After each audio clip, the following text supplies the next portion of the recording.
Item ಯಾವುದೇ ಇರಲಿ try ಮಾಡಿ ಆಚಿ ಚಿಕನ್ ಮಸಾಲಾ. ಒಂದ್ ಕಡೆ ಯುದ್ಧದ ಭೀತಿ, ಮತ್ತೊಂದು ಕಡೆ ನಮ್ಮದೇ ರಾಜ್ಯದಲ್ಲಿ ಆಟೋ ಚಾಲಕರು ಗ್ಯಾಸ್ ಸಿಗದೆ ಪರದಾಡ್ತಿದ್ದಾರೆ.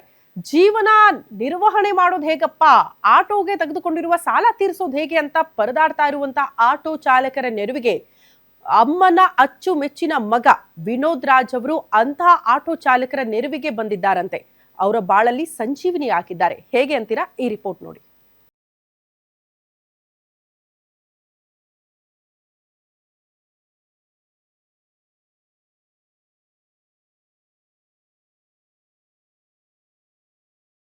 ಲೀಲಾವತಿ ಎಹಲೋಕ ತ್ಯಜಿಸಿದ್ರು. ಆ ತಾಯಿಯ ಮಮತೆ ಮಾತ್ರ ಇನ್ನೂ ಬತ್ತಿಲ್ಲ ಎಂಬುದಕ್ಕೆ ಈ ದೃಶ್ಯಗಳೇ ಸಾಕ್ಷಿ. ನೆಲಮಂಗಲದ ಸೋಲುದೀವನಹಳ್ಳಿಯ ತೋಟದ ಮನೆಯಲ್ಲಿರುವ ತಾಯಿ ಲೀಲಾವತಿಯವರ ಸಮಾಧಿಯ ಮುಂದೆ ನೂರಾರು ಗ್ಯಾಸ್ ಆಟೋಗಳು ಸಾಲುಗಟ್ಟಿ ನಿಂತಿದ್ವು. ಅರಬ್ ರಾಷ್ಟ್ರಗಳ ಯುದ್ಧದ ಕಿಚ್ಚು ಇಲ್ಲಿನ ಆಟೋ ಚಾಲಕರ ಹೊಟ್ಟೆಯ ಮೇಲೆ ಹೊಡೆದಿದೆ. ದಿನವಿಡೀ ಕ್ಯೂ ನಿಂತರೂ ಗ್ಯಾಸ್ ಸಿಗದೆ, ಬಾಡಿಗೆ ಇಲ್ಲದೆ ಮನೆಯಲ್ಲಿ ಒಲೆ ಹಚ್ಚಲು ಪರದಾಡ್ತಿದ್ದ ಆ ಚಾಲಕರ ಅಸಹಾಯಕತೆಯನ್ನ ಕಂಡ ವಿನೋದ್ ರಾಜ್ ಭಾವುಕರಾದ್ರು.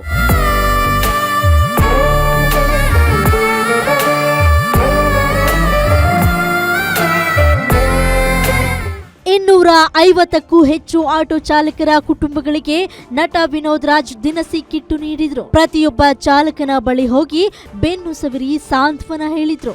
ಪ್ರೀತಿಯಿಂದ ಉಣಬಡಿಸಿ ಅಮ್ಮನ ಮಮತೆಯನ್ನ ಉಣಬಡಿಸಿದ್ರು. ಇದು ಅವರ ದೊಡ್ಡ ಗುಣಕ್ಕೆ ಸಾಕ್ಷಿಯಾಗಿತ್ತು.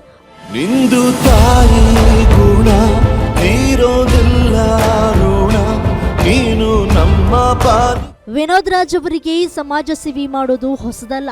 ತಾಯಿ ಲೀಲಾವತಿಯವರು ಬದುಕಿದ್ದ ಕಾಲದಿಂದಲೂ ಈ ತಾಯಿ ಮಗ ನೆಲಮಂಗಲ ಭಾಗದಲ್ಲಿ ಮೌನ ಕ್ರಾಂತಿಯನ್ನೇ ಮಾಡಿದ್ದಾರೆ. ಇನ್ನು ನಮಗೆ ಯಾರು ಇಲ್ಲ ಅಂದಾಗ ಈ ಅಣ್ಣ ಬಂದು ಕೈ ಹಿಡಿದ್ರು. ಗ್ಯಾಸ್ ಸಮಸ್ಯೆ ಚಾಲಕರ ಬದುಕನ್ನ ಬೀದಿಗೆ ತಂದಿದ್ದ ಹೊತ್ತಿನಲ್ಲಿ ಈ ದಿನಸಿ ಕಿಟ್ ಕೇವಲ ಆಹಾರವಲ್ಲ, ಅದು ಅವರ ಬದುಕಿನ ಭರವಸೆ.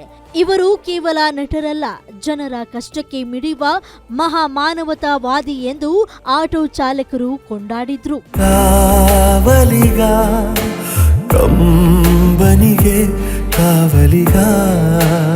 ಒಟ್ನಲ್ಲಿ ಯುದ್ಧದ ಸಂಕಷ್ಟದಿಂದ ಕಂಗೆಟ್ಟಿದ್ದ ಆಟೋ ಸಾರಥಿಗಳ ಬದುಕಿಗೆ ವಿನೋದ್ ರಾಜ್ ಬೆಳಕಾಗಿದ್ದಾರೆ. ಅಮ್ಮನ ಸ್ಮರಣಾರ್ಥವಾಗಿ ಅವರು ಮಾಡ್ತಾ ಇರುವ ಈ ನಿರಂತರ ಸೇವೆ ಇತರರಿಗೆ ಸ್ಫೂರ್ತಿಯಾಗಲಿ ಅನ್ನೋದೇ ನಮ್ಮ ಆಶಯ. Keerthi Patil, film bureau, Guarantee news.